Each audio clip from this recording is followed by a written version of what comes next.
It's My Nerd World, a Star Wars podcast, and welcome to it. We got a show this week.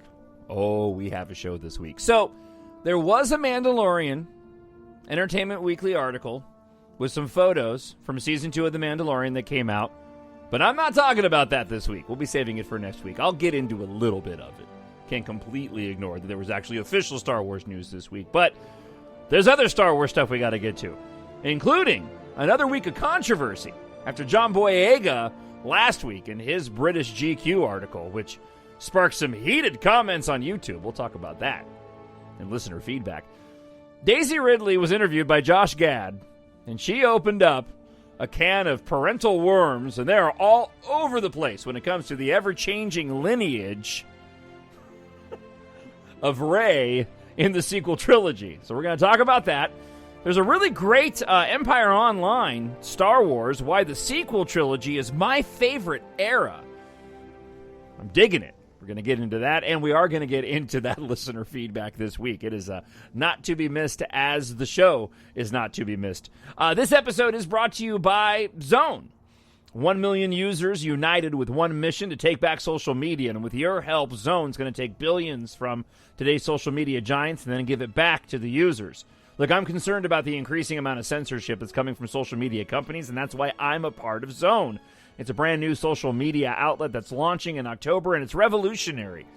Being a better all-in-one social media alternative, it eliminates the need for the social media giants. With one profile, you're able to create multiple zones using different avatars that suit your online persona needs. You can become a Zone ambassador. It's free for a limited time, and you'll get increased influence as well as a variety of other advantages. And Zone is all user-owned. Anyone can invest to own more of the Zone platform and at very little cost, but don't wait. That time frame is closing. Zones claimed first are going to have more influence. Zone launches in October very soon, so join me and claim your Zone today at ourzone.zone. That's ourzone.zone. And with that, let's get to this week's show. It's an instinct.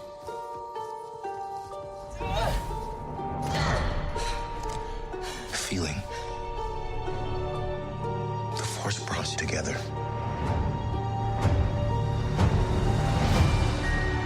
We're not alone. Good people will fight if we lead them. People keep telling me they know me. No one does. But I do.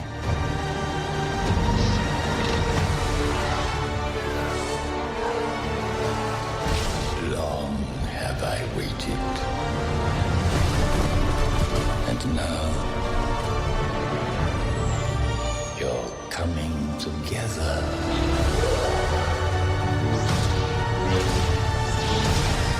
Is your undoing.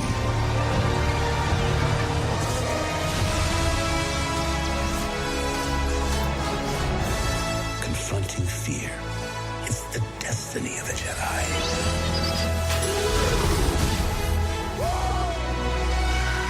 Your destiny.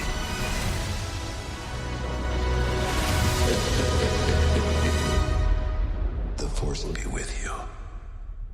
Always.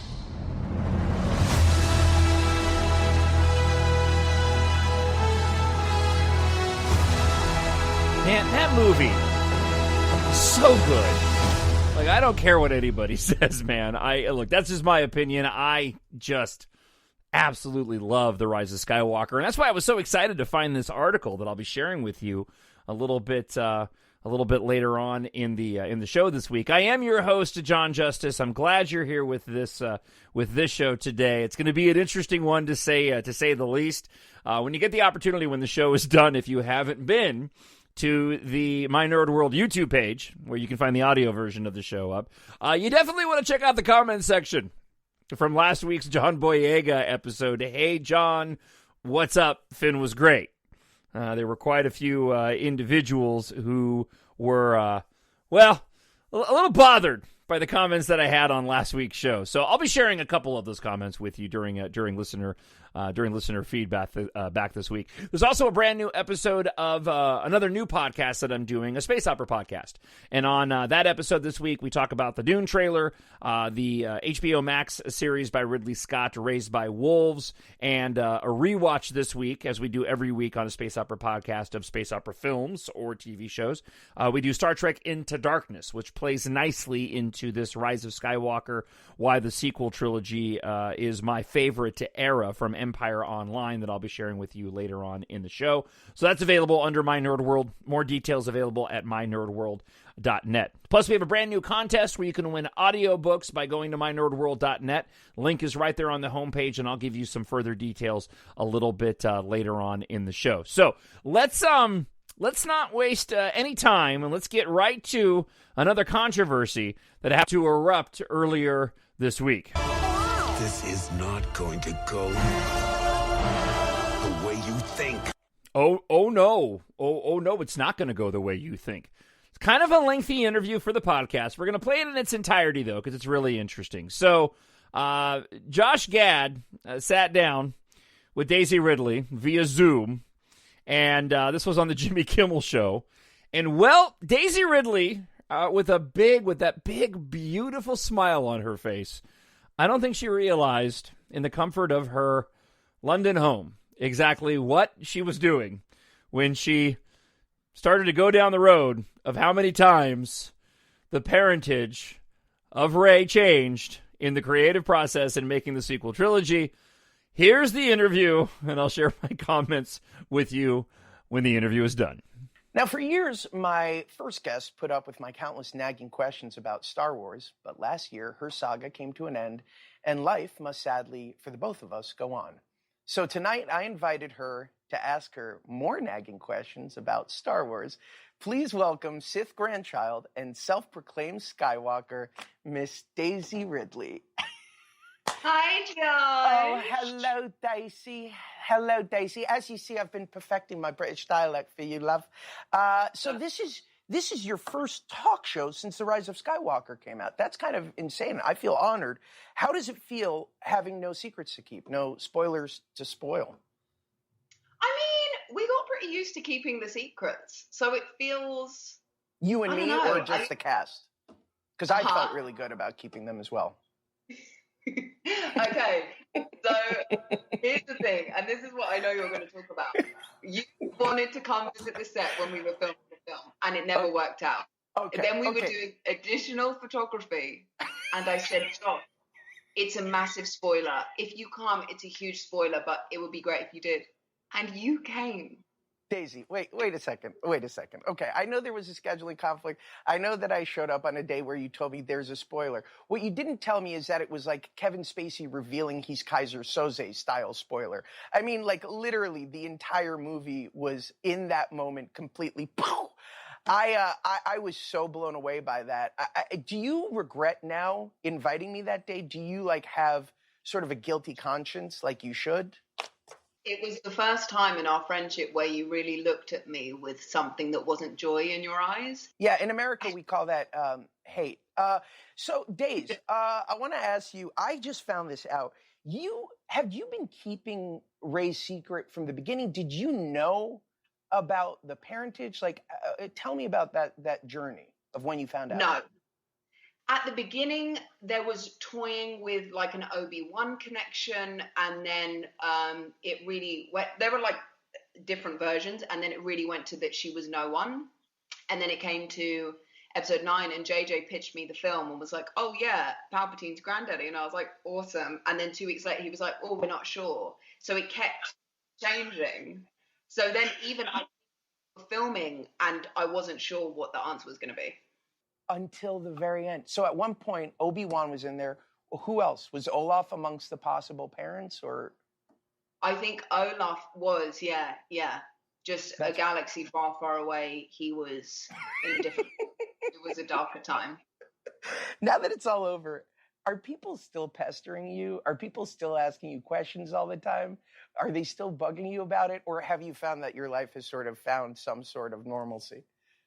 We were leaving the premiere, and the group of people I was with were going, so you buried the lightsaber, so you're going back? And I was like, no, it's all good. But like, you were there with BB-8? And I was like, no, that's not the point. The point was it's the end of the trilogy. But people literally, as we were leaving, you were there from the film to the party, were asking questions. What I love about that story is that you had to do it with an American dialect, that the people that you were impersonating were clearly all Americans. Now, I still have some pressing questions for you. I hope you don't mind. So, if Palpatine's your grandfather, who exactly is your grandmother in that scenario? You tell me, Josh. I wasn't there for that evening, unfortunately, in a galaxy far, far away. So now that Palpatine is dead, isn't Rey the Empress? You like, by the way, Daisy, do you like the fact that, like, just this is the new way of doing a talk show with just, like, helicopters in the background sounding like the cartel is about to just get busted as I'm in this random house? I wondered if you added the sound effects, and then I was like, no, I guess it's LA and they're in helicopters. Days, what is next for you? I'm so excited to see what's coming out. I have done a video game that's coming out soon called 12 Minutes. I have done an Audible original called Islanders, which actually comes out next week. And then Chaos Walking, which we shot many, many years ago, is finally due to be released in cinemas in January 2021. I had a chance to listen to your podcast, by the way, and it was incredible. Your voice is so soothing. I really did. When you host one of these things, they force you to actually like listen and study what your guest has been doing. And I was like, oh God, I got to listen to this podcast now just to be like friendly to Daisy. But I did it. I did my work and I was mesmerized by it. You have such an amazing voice for this stuff. It's really incredible. And have you spent your entire quarantine in the UK? I have, and also in answer to your other question about if people have been asking me questions, I basically haven't seen anyone for 6 months, so right, to avoid all those questions. Yeah, so this is the first conversation that I'm having out of the burrow of being we could do this we don't need thousands of dollars worth of equipment. You can FaceTime me literally tonight if you want to just chat. I got to ask you one final question, Days. Hypothetically, one day, 10 years from now, they come back to you and they say, hey, Dicey, we would love for you to come back and reprise Rey in a new series of Star Wars films. Do you think you would do it? I mean, the world is a crazy place right now. You can see the look on her 10 face, years too. seems an awfully long way away. I'd say never, but to me, Rise of Skywalker was tied up with a bow. I love you so much. I cannot thank you enough for joining me. I hope that we get to see your story continue 10 years from now and that you won't be selfish. Starting Thursday, you can listen to Daisy voice the new Audible drama, Islanders. When we come back, I'm going to celebrate a healthcare hero with the help of a few guests. So stick around. My Nerd World. Boy, talk about a juxtaposition, by the way, of Daisy Ridley and John Boyega last week, right? All right, but I'm not going to get into that. I'm going to save more of that commentary for when we get into listener feedback this week. All right, so let's dive into her comments about the ever-involving lineage of of Rey Skywalker. So the internet freaked out over this. I put up a lengthy post at mynerdworld.net. You can go and check it out at mynerdworld.net.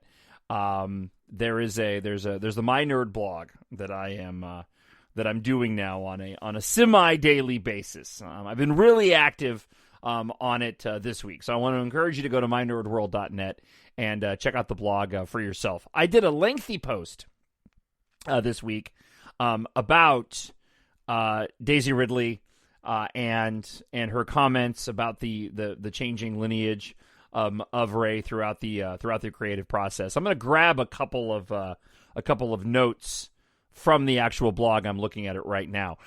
These are headlines of just a handful.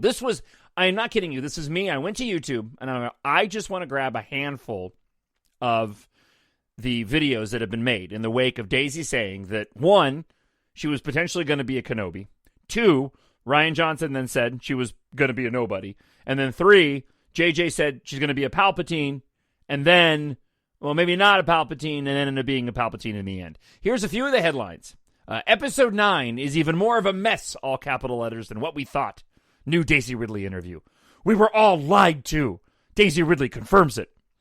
What were you lied to? Okay.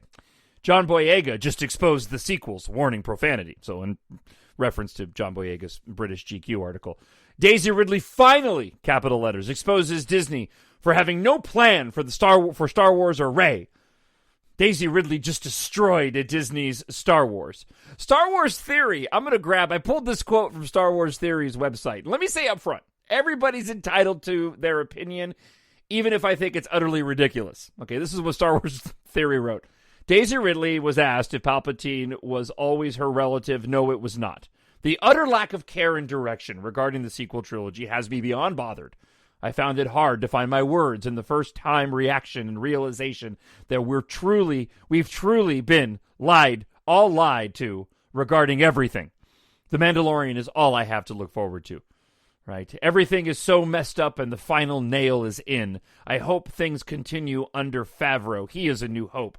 I don't think the actors should ever be to blame. Neither should the writers and directors. You can't expect them to understand Star Wars. Oh, no, but the fans can, right? The fans are the only ones who... Okay, whatever. The higher-ups who sign off on such a thing, especially when appointed by George Lucas like Kathleen Kennedy was, should have put their foot down and really course-corrected things. All right, look. Everybody's entitled to their opinion. So is Star Wars Theory. I completely disagree. Be that as it may, this is subjective, right?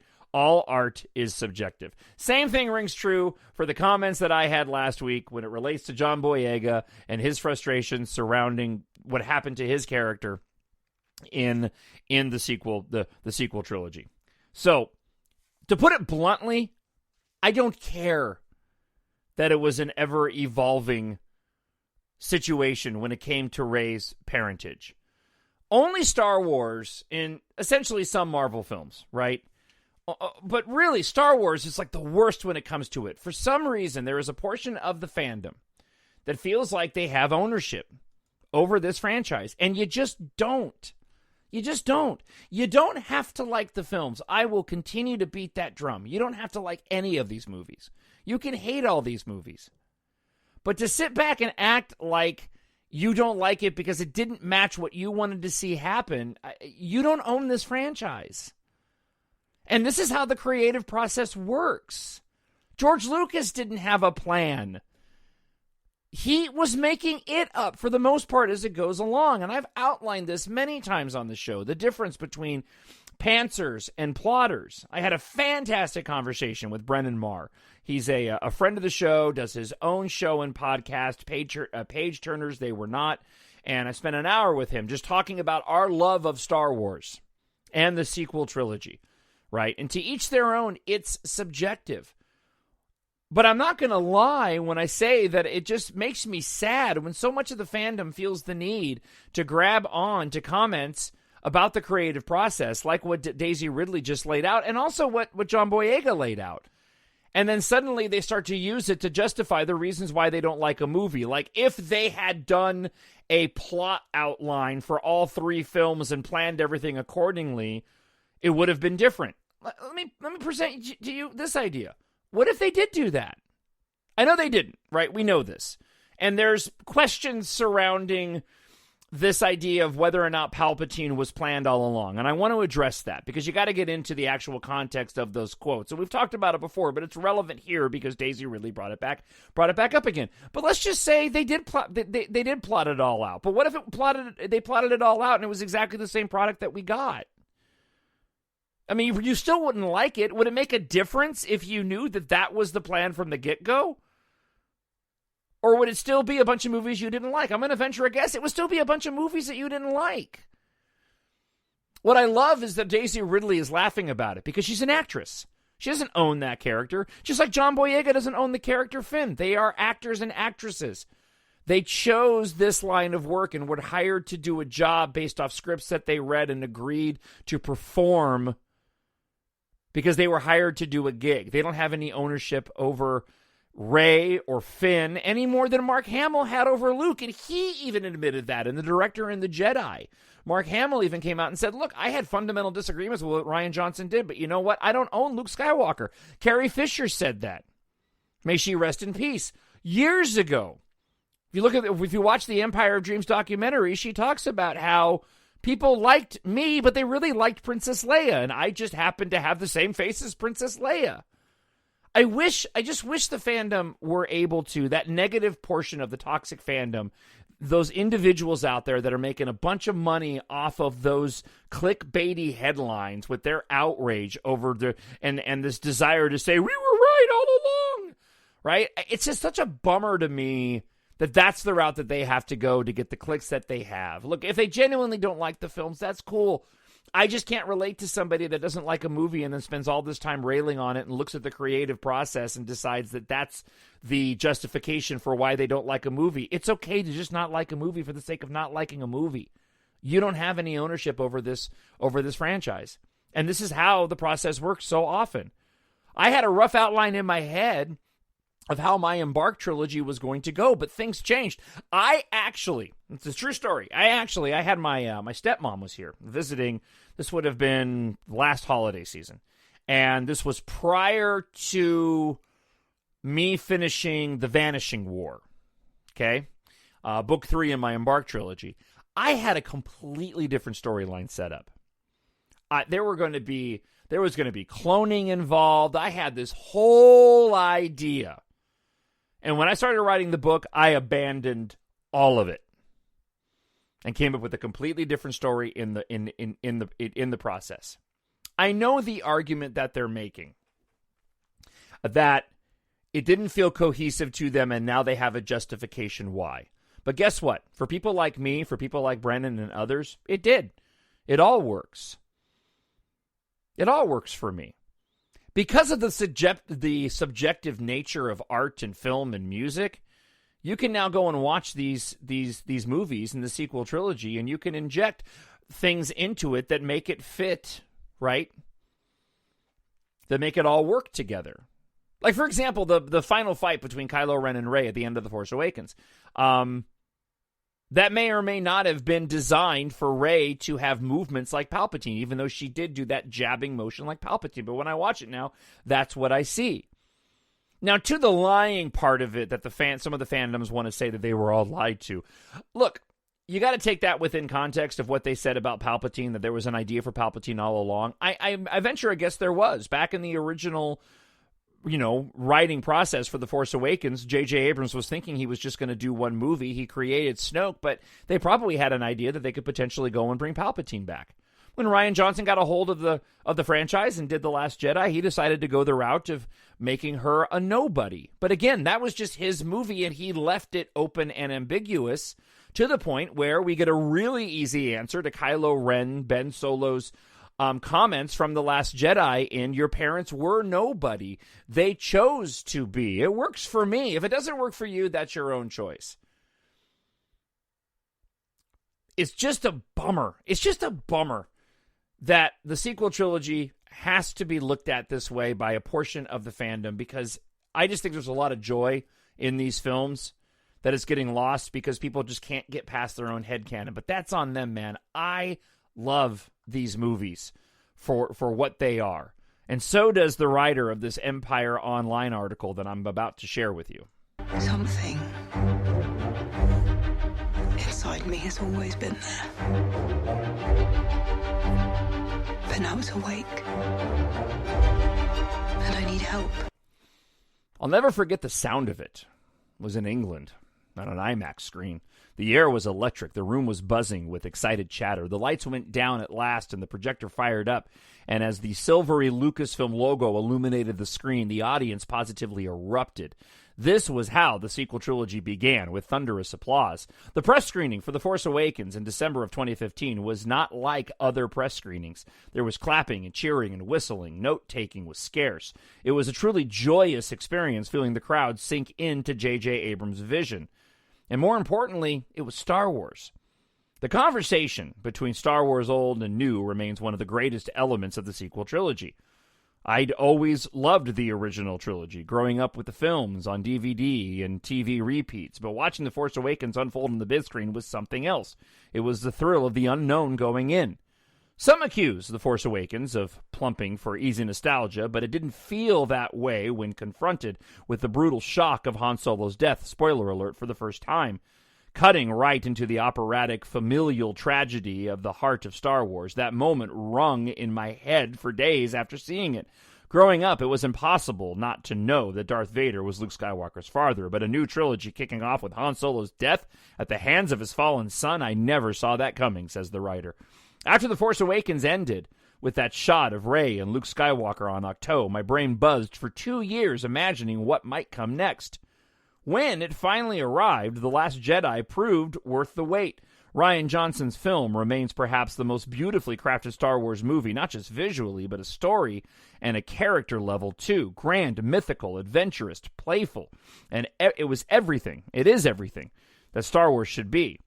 The Last Jedi evolves and complicates and upends the narrative in thrilling ways that become even more satisfying with every rewatch. From Snoke's throne room to the Holdo maneuver to Luke's force projection facing down the First Order on Crate, the jaw-dropping action moments are compounded by the character-driven choices orbiting around a beautiful central theme that protecting good is just as heroic as fighting evil.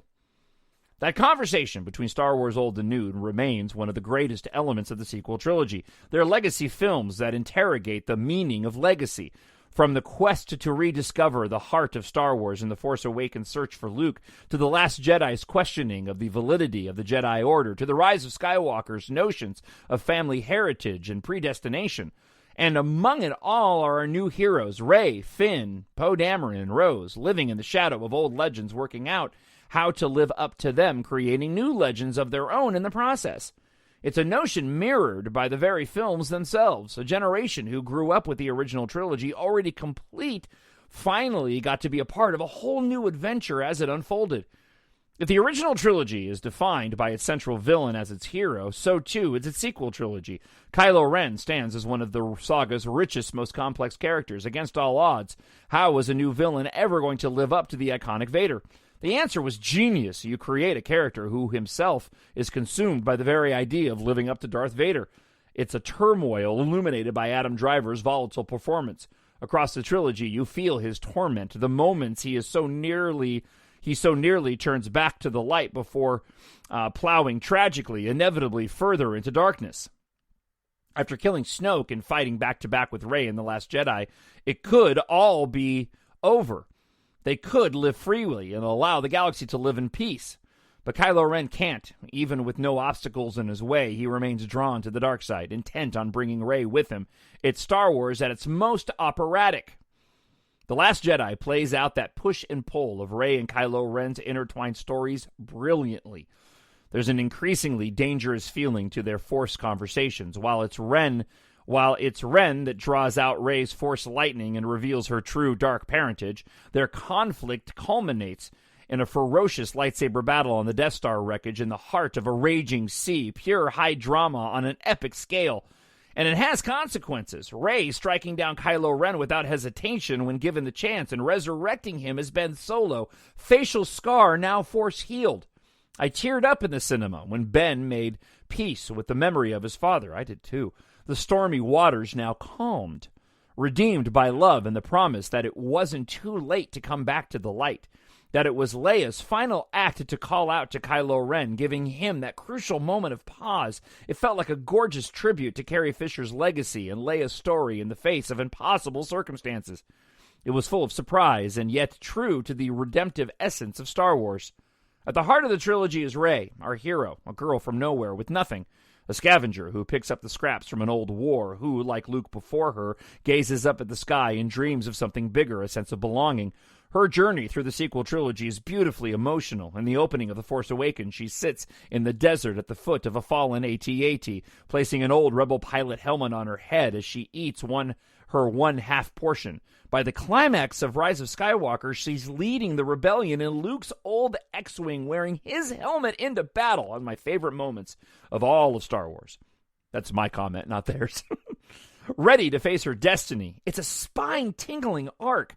The sequel trilogy really is about Rey's search for her identity, the girl from Jakku desperate to discover who she is and what makes her special. And through her lineage may be ultimately extraordinary, and though her lineage may be ultimately extraordinary, the answer to it all was herself all along, just Rey. She's the one who finds the lost Luke Skywalker, trains under him, brings him back into the fray, saves the fledgling resistance, trains under Leia, brings Kylo Ren back to the light and defeats the Emperor, and chooses her own identity, Rey Skywalker. And it all comes from following her gut instinct, her empathy and compassion, her belief at the light side of the Force. She is, for me, the greatest hero of Star Wars. It's as if I wrote this article, for crying out loud. Rey's story remains the brightest light in a trio of films bursting with joy. The sequel trilogy gave us incredible heroes. It gave us greater representation, allowing more people to see themselves in a galaxy far, far away than ever before. It gave us Porgs and Babu Frick and BB-8 rolling across the desert. It gave us Rey's theme. It gave us the best lightsaber fights and the most exhilarating flying sequences. And Poe biting his lip. It gave us Laura Dern in a purple wig. I will always love the original trilogy. Without it, there would be no Star Wars. I enjoy the prequel trilogy, flaws and all. But it was the sequel trilogy, watching it unfold, believing completely in this new generation of heroes, dreaming of what came next, that truly made me feel the Force. Amen, Empire Online. See, this is what those fans are missing. And that's what it doesn't make me mad. It bums me out. We'll get into the listener feedback here in just a moment, but it bums me out. It's Star Wars is something of joy, and unfortunately, in the social media world that we live in right now, that joy just gets sucked away from so many people because of the inability that people have to just be able to agree to disagree. Right? That's all that it comes down to. Agree to disagree, but there's money to be made. There's clicks to be had. There's subscriptions to be received. I love my Star Wars. I love my sequel trilogy. I love my original trilogy, and I love my prequels. And no amount of negativity is ever going to ruin that for me. I host a Star Wars podcast. I have since 2015, and I'll continue doing so for the good and the bad of the fandom. You know, it just I wish that more people could stop and do just a couple of things, right? A couple of things. One is use the "in my opinion" more often. Understand and realize that all art is subjective. There is no right answer. If somebody likes something, they like something. If you don't like something, you don't like something. But to make a living off of trashing something, trying to find justification in every little tiny thing and then making dough off of it and trying to get clicks and pushing the fandom divide even further and further apart, I just don't see the value in that. I really don't. I don't see it changing anytime in the near future either. I love these movies. Their flaws and all, just like that article, just like that article writer said. Regardless of whether or not they had to keep changing who Rey's parents were going to be. So what? George Lucas didn't know that Luke and Leia were going to be brother and sister. Why do you think Leia kissed him in The Empire Strikes Back? They hadn't landed on that yet. Content always changes. The only thing that ends up mattering is what ends up on screen. Who cares how the sausage was made? It's part of the problem, too. I love the creative process, and I watch all that stuff, but I don't let it personally, for me, and this is my own choice, I don't let it affect my viewing experience. It's funny to me. You don't walk out of a movie like Tenet and go like, well, if I had done that, I certainly would have done this and this and this. We don't do it with most any other movie. With Star Wars, there is just this sense of ownership that people have that I just don't understand. And hat tip to Empire Online and the writer of that article for echoing how I feel, because I think a lot of people feel that way. As a kid, 5 and 8 and 10, 11 years old, seeing the original trilogy, if they'd followed that up with The Phantom Menace, I'd be stoked. If they'd followed it up with The Force Awakens or The Last Jedi or The Rise of Skywalker, oh my gosh, these are amazing films, right? Just by regular movie standards. I think more people feel that way. I just wish that more people within the fandom that do podcasts and YouTube videos felt that way and didn't feel the need to just trash it. Legitimate or not, it's a bummer. Star Wars is amazing, and Disney and Lucasfilm have done a fantastic job with this sequel, and all the characters, including Finn. Finn's a great character, and he's got great moments in all 3 of those films. I disagree wholeheartedly with John Boyega. He's allowed to feel however he wants to feel. He is entitled to his opinion, absolutely. But I totally disagree with this notion that Finn was sidelined. No, I covered that on last week's show, and we'll get into it a bit with listener feedback here in just a moment. We have a spark that'll light the fire that'll burn the First Order down.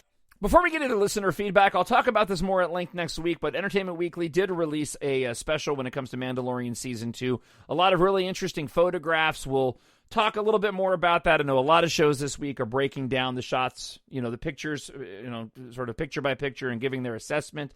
It looks like there's potential for some Star Destroyers to be involved. There's some fantastic commentary and quotes from Jon Favreau and Dave Filoni we'll talk about next week on the creative process. I think it's all leading to eventually getting this Mandalorian trailer really soon. I actually kind of thought maybe we'd get it later this week since the Entertainment Weekly article was leaked. If you haven't gone and check it out, I would definitely go and check it out. The pictures are pretty cool. We got a sand person, right, on a bantha, which is pretty rad. We've got the Chilota in a knapsack on a new speeder with the Mandalorian, and again we have what appears to be the members of the Mandalorian crew on a Star Destroyer. All good stuff. Can't wait for the show to debut again coming up here October 30th. Can't wait to see that trailer, and hopefully we get that shot of Ahsoka like they've been talking about. But again, we'll get into more of that next week because we've got a lot to cover in listener feedback this week. Something inside me has always been there. You know what? I hit the wrong quote. That's not the one we do for listener feedback. We don't do that one. We do this one. I need someone Yeah, that's right. to show me my place in all this. Now, normally that's you. Unfortunately, there are people that are very mad at me. So they don't count this time around. All right, let's get into it. This is in response to last week's episode, my disagreement with Finn actor John Boyega. We'll start off with T.E., who just writes this: be prepared for a lot of backlash. There actually wasn't a lot. It was one person, essentially. I had some people disagreeing with me respectfully, but there was one person that went off the deep end. We'll get into that in a second. Dale writes this: expectation leads to disappointment, in reference to John Boyega. Totally agree. Pushpin Oneer says this: on the trailers for TFA, he was teased as a Jedi, and all he did was shout Rey. Poor guy wanted more. I feel for him. Okay, let's stop here real quick, because one of the individuals that is very upset with me made that comment again, that all Finn did was sweat and yell Rey, and it's just not true. If you want to go and move forward, let's have a conversation about this, right? But let's be intellectually honest. If you want to have a conversation about Finn and him in the story, we can have a conversation about that. We can talk about it, and we'll get into it, whether or not the campaign was misleading, if that was unfair to John Boyega. But to say that all he did was shout Rey just isn't true. Did he shout Rey a lot? Yeah. But that's not all he did, not even by a long shot. So to use it as an argument, please, try again. All right. Let's get to Mike. Mike Rotunda, who's commented on the show before, but apparently has got a lot of issues with me in the John Boyega show. I didn't grab all his comments. I just grabbed a couple of them, and I'll share them with you.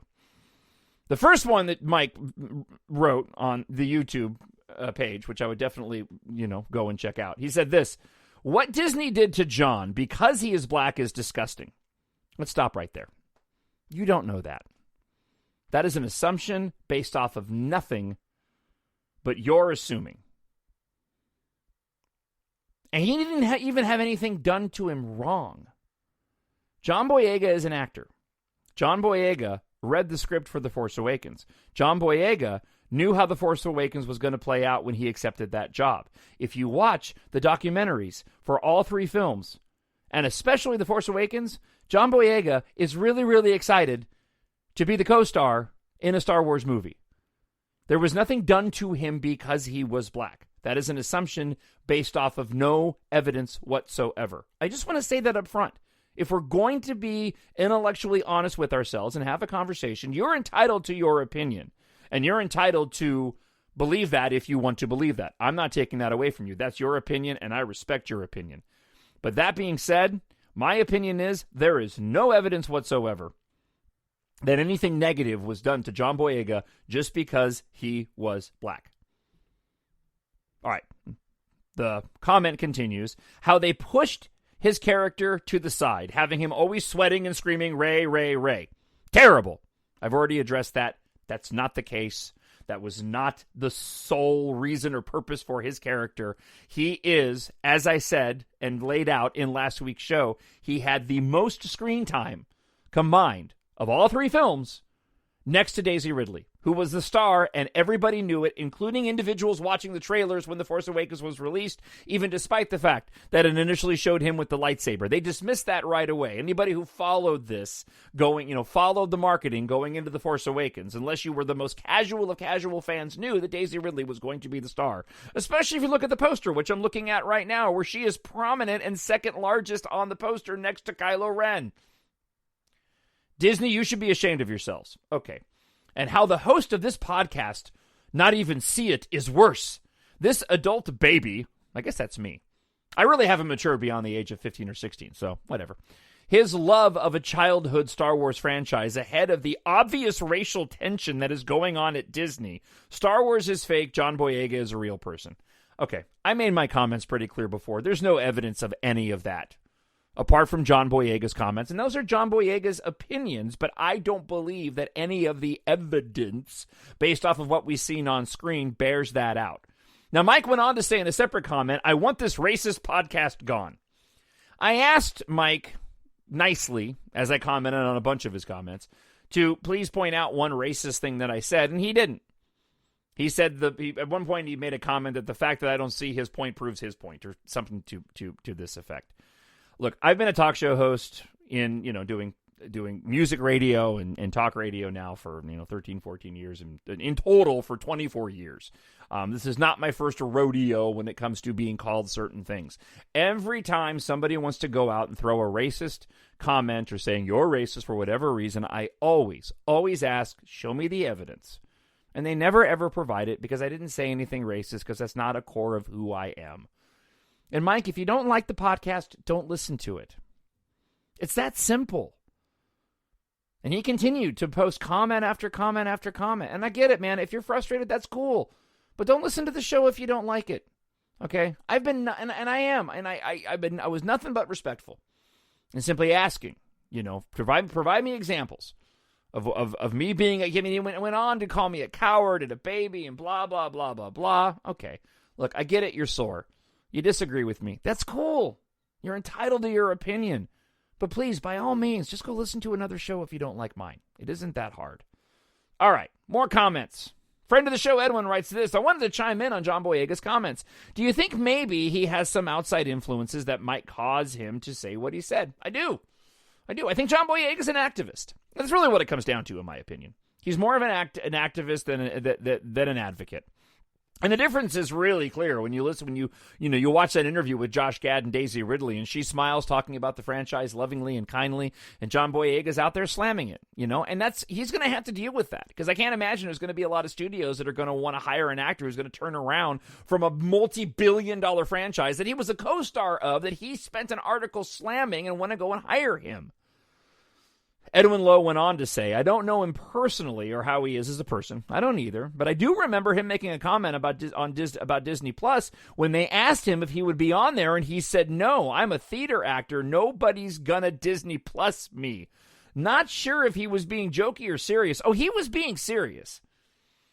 Maybe he was just having a bad year. I hope he sings a more positive tune later in his career and his experience working with Star Wars, just like Hayden Christensen. Yeah, and that's the part of this, too. I know John Boyega pointed to the horrible, and they were horrible comments. There was a portion of the fandom that was really hateful and stupid to go and complain about there being a black stormtrooper. And I don't even remember seeing any videos about that or even seeing the toxic fandom going that route. I think it was a smattering of people. But to sit back and act like he's the first person that's dealt with any pushback because of playing a character, I give you Ahmed Best and Jar Jar Binks. That almost drove that dude to suicide, for crying out loud. And look at where Ahmed Best is now. Hosting on that fantastic Jedi, Temple Challenge show with kids. being embraced by the fandom, even despite the backlash that he got. That's a professional, right? That's an adult. That's not a diva, because that's what John Boyega is acting like. You want to see a good example of somebody who's able to rise above the pain and the frustration and a toxic fandom. Look at Ahmed Best, man. That dude is the epitome of professionalism and class. All right, Alejandra writes this. I agree with your comments. I mean, we all understand where he's coming from, but come on, the fact that he wasn't given a better storyline, in my opinion, was because of the writers. Daisy's arc, in my point of view, is not amazing. It could have been much better. Adam was faulty to an extent as well. The difference is that Adam gave a lot to that character. So did Daisy. They were the leads, and John knew that going into it. To me, it seems like John is trying to draw attention to himself because there's a lack of news or whatever. So, shoulder shrug, head tilt, palms up emoji. Thank you, Alejandra. I appreciate it. Mary writes this. Couldn't agree with you more, John. Victoria says this. If you look at the thread of the 9 films, it's about Skywalker versus Palpatine. It was never about him. John Boyega is a prima donna. Unbelievably unprofessional and immature. The guy was a nobody before he was cast for the role, but the way he carries on, you'd think he was Tom Cruise. I will be laughing when he can't get work after this. Irene writes, spoiled brat, jealousy, unprofessional, and entitled. Friend of mine, friend of the show, John Poliska, switching gears a bit, going back to Daisy Ridley, writes this. Are people really freaking out that much about Daisy's interview? Yes, they are.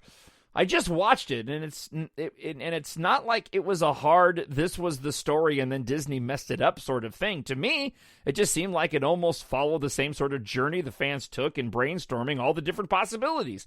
It very much just seemed like they followed the process and let the creative journey grow. Totally agree, John.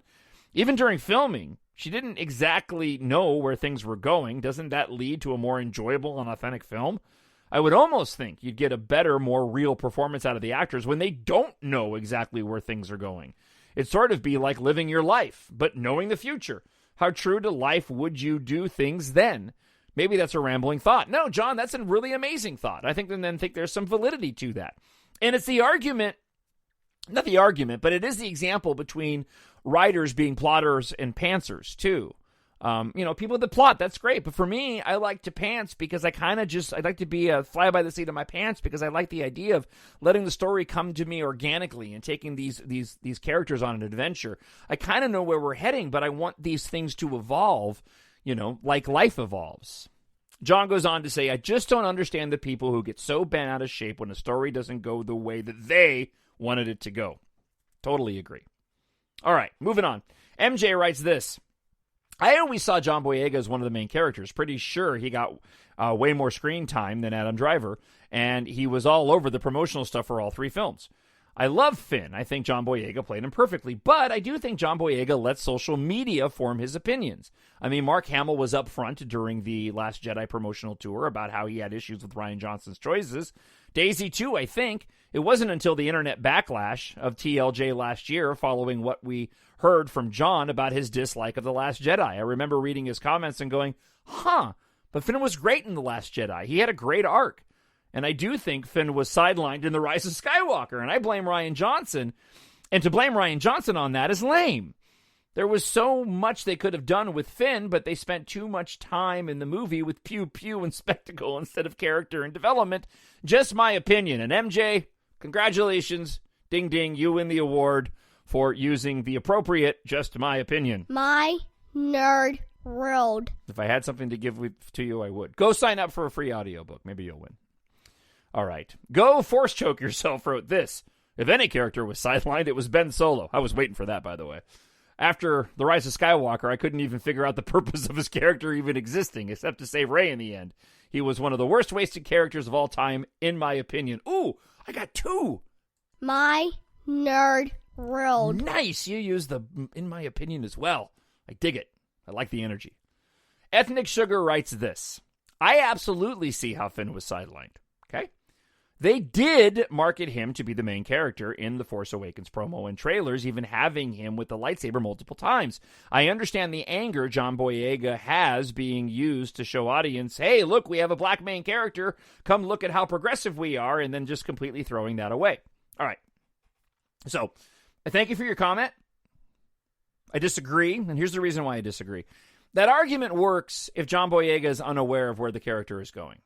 Okay, so for example, if John Boyega were to film all his scenes but not read the rest of the script, and if he were to go to opening night to see The Force Awakens for the first time, not knowing the full story, but believing that he was going to be the Jedi, then John Boyega would have the ability to go, wow, that didn't go the way that I thought that was told that was going to go. I thought I was going to be a Jedi because that's what they told me, and now I'm not. That's not what happened. John Boyega got a script. He read it. He knew he was the co-host. And the marketing wasn't even really... I mean, yeah, I know that they did a little bit of sleight of hand with that, but again, it wasn't so much so that you walked into the film with a massive shock when Daisy Ridley ended up becoming the main character. Those two individuals were really dual protagonists in the film. So, and again, the injection of demographics in this as well, that is subjective. You're absolutely entitled to your opinion if that is the way you feel. But to sit back and say that, John Boyega, has a right to be mad because they threw his character away, that's just simply not true based off the way the movies, factually speaking, the way the movies played out, and the fact that John Boyega knew ahead of time, right, how that story was going to go. All right. Purple Flower writes this, but thank you, Ethnic Sugar, for the comment. I greatly appreciate it. I used to love seeing John Boyega's interviews. I used to find him funny, but ever since his contract with Disney ended, I cannot stand him. I was so disappointed. And his interview really solidified that he is just a diva. How can he complain when he had a lot of screen time? He had more screen time and more interviews than Adam Driver. It kind of sounded like he thought he was going to be the star, which doesn't make any sense. He read the script. He did he really think that he was going to be the star, knowing there's another character who happens to be the son of Han and Leia? Plus, not to mention, the TFA ended with Rey handing over the lightsaber to Luke. Like, what made him think he was going to be front and center? It's really sad. It keeps hurting the fandom even more. Yep, I agree. Owen Dowd writes, hope you enjoyed the weekend as well as the Mandalorian Season 2 photos. In regards to Daisy's comments, do you think that it may be to the benefit of many fans if they learned a little more about the creative process? It seems that no matter how many interesting story positions and writers and filmmakers take in Star Wars, there will always be a harsh disconnect, with some fans not liking or accepting the story for the wrong reasons. This happened with The Last Jedi as well, all for the worse with the harassment of the actors and the filmmakers. Thank you for your time. May the Force be with you. Yeah, Star Wars is just a unique beast. I really do think that there's an opportunity with whatever new content we get with these new films, having them completely separate from the Skywalker saga with no preconceived notions. You're going to see a very different fandom. I think I'm not saying it's going to happen, but there's a potential for it to happen. And we've already seen it with The Mandalorian. It was a brilliant, brilliant move for them to make The Mandalorian not Boba Fett and to make IG-11 not IG-88. That was a master stroke and a genius move to go and introduce new characters that remind us of old characters, but without having any baggage of expectations. It'll be interesting to see if we get a Boba Fett at all in the upcoming series. And it'll be interesting to see how Ahsoka is received. Because if they're bringing her into the mix, you're bringing in a character that's beloved by the fandom within the cartoons, that better pay off for a lot of people. Not for me. I know I'm going to love it because that's just the kind of fan that I am. All right. Bro writes this. I don't know if you discussed this already. I think we've collectively, but I think we're collectively super excited to see Ahsoka, speaking of which, in live action in The Mandalorian and beyond. But I do not underestimate the fandom menace from trying to tear it down because of blah, blah, blah. I think it's important to appreciate Ashley Eckstein and Dave Filoni and what they did, bringing Ahsoka to life and basically growing up in front of us, being Anakin's Padawan, to making the decision to leave the Order, to her actions in the final season of the Clone Wars, and her further maturation and leadership during the era of Rebels. Ashley did something truly special. Rosario Dawson is a talented artist. I don't know if she's watched all of Ahsoka's content or read the book. I have no idea if that's part of the creative process or not. But as an artist, I expect that Rosario will give her best Ahsoka. Dave will undoubtedly be there, contributing to the continuity and nuance, but unless he's directing the episodes, the creative team of Rosario and the episode's director, I think, will result in something equally special, but it won't be Ashley and Dave. It's a scenario of be careful what you wish for, ask for, you just might get it. Fans of Ahsoka all think it would be awesome if she crossed over into live action. Well, she's about to, and we should just enjoy the show and appreciate it. I agree with you wholeheartedly. I have no interest in the hot takes and critical point-outs from the fandom menace highlighting every flaw or whatever after each episode. We'll be looking for hot takes and that of the fans and friends of the show. Thank you so much. That was a great that was a great email there, bro. I appreciate it. Brian Martin, also friend of the show, says this.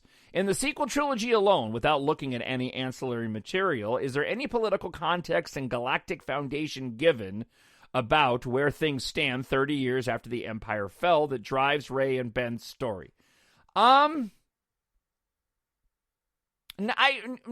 I guess. I hadn't really thought that much with regard to that. The political context and galactic foundation given where things stand 30 years after the Empire fell. No, and does there need to be? I guess that's a question that I would ask. I guess I'd answer your question with the question, does there need to be? For me personally, I'm satisfied with the way the First Order planned out, and I actually think in The Rise of Skywalker, bringing about the Sith Eternal and finding out that Palpatine was behind the whole thing makes all the sense in the world. So in my mind, we have the downfall of the Empire and Return of the Jedi. They head off into the unknown regions as laid out in other books. I know you said ancillary, but it was laid out in other books. Why are they so familiar looking to the Empire? Why do we have stormtroopers whose outfits mimic that, but they're updated and all? Well, now we know.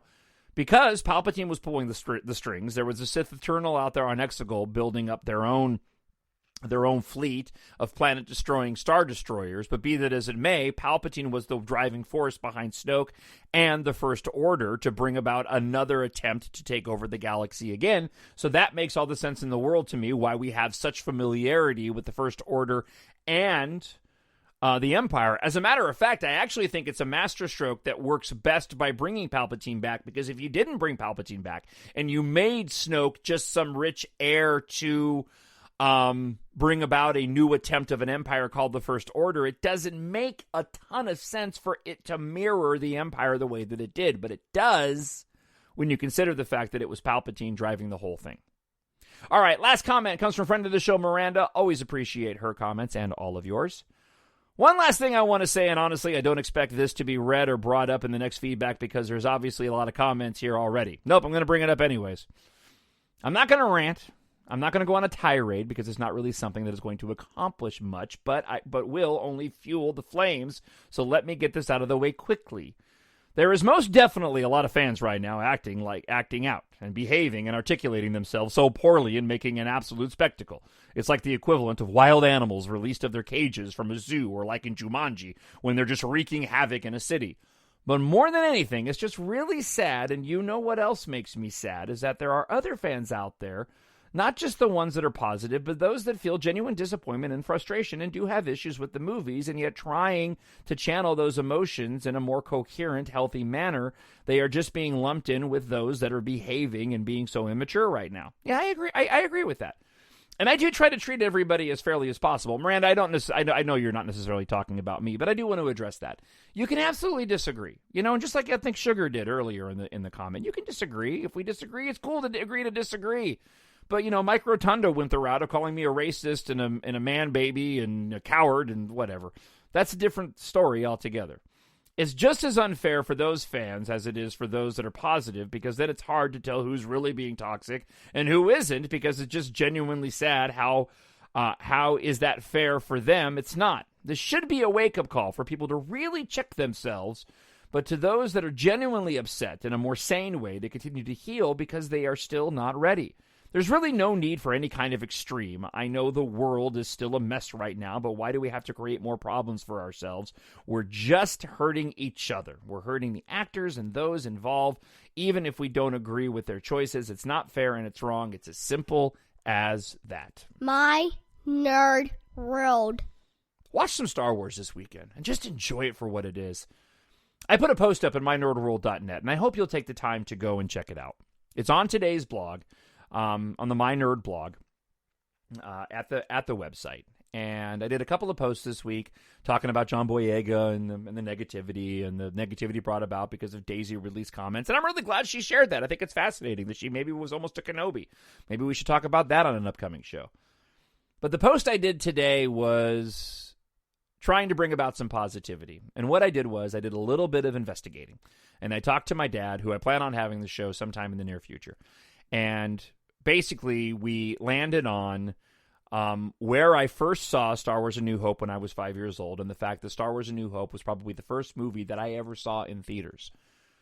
I was a fan of Star Wars before I was a fan of anything else. It was the Rosemead 4 cinemas. My father thought that it was the Temple City Theater, but it didn't ring a bell. I remember the theater being in Rosemead. Even at 5 years old, it had an impact on me. I remember it being in kind of a strip mall and being a smaller theater, and I remember it being close to the 10 freeway in Southern California. So my dad and I got on the phone and did some reminiscing, and he told me about his history with Star Wars, which I can't wait for him to share with you on the show. And then we finally went and looked at a couple of theaters. There was a Rosemead theater that actually closed down in 1953 that I thought it was. But then we found another theater, and I actually found a picture taken from either the late 70s or early 80s of this particular theater, the Rosemead 4 theaters. And I saw the image. It's available on the blog at mynerdworld.net. And the moment I saw the image of that theater, I went, that's the theater. Even at 5 years old, I remember that theater and going into that parking lot and seeing A New Hope for the first time. So I went down a little nostalgia rabbit hole to try to end the week on a positive note, and I'm doing the same with the podcast this week. Go to mynerdworld.net and check out the post for yourself, and go watch some Star Wars. While you're there at the website, join the My Nerd World mailing list, and you can be registered to win free EMBARK audiobooks narrated by the author, John Justice. Hey, that's me. Hey, if you're already a part of the mailing list, you can still join. Okay? I'm trying to grow my mailing list when it comes to promotion of my EMBARK books and also the podcast as well. So the grand prize will be the complete EMBARK trilogy, all 3 books in audiobooks. Second place prizes, 4 winners. You'll get EMBARK books 1 and 2. And then third place, there'll be 5 winners. You'll all get EMBARK Book 1. So that's The Great Evacuation, Treasure in Darkness, and The Vanishing War. Simply enter your information in the form on the contest page at mynerdworld.net and write EMBARK giveaway for your chance to win. The drawing's going to take place next week on the 19th on the Star Wars podcast. You do not have to listen to win. The winners will be emailed their free codes after the drawing. And remember, as always, you can support My Nerd World and the Star Wars podcast by picking up the EMBARK trilogy in ebook, paperback, or audiobook. Right now, the ebooks are priced at 99 cents for book 1, $4.99 for books 1 and 2, $13.99, $11.99, and $12.99 for the paperback. And then the Audible audiobook varies depending on whether or not you purchased an audiobook. So if you don't win them and you want to go get an audiobook, anyways, you can go to Amazon.com or go to mynerdworld.net, hit the link. But again, like if you want to, I'm going to get the audiobook. I don't want to be in a contest and I want to get book 1. If you pick up the ebook for 99 cents, you can get a big discount on the audiobook. That's kind of how Audible and Amazon work. Great science fiction, space opera, good for all ages. It's clean, it's fun. A bit of an allegory for the world that we're living in right now. Wasn't intentional, but it turned out that it was the case. But just a classic good versus evil tale, and ultimately the story about a boy who loves a girl in the middle of a planet-wide evacuation in that book 1. And I hope if you haven't gone and picked up the books yet, you'll do so as soon as you're done listening to the show. And lastly, another call for reviews.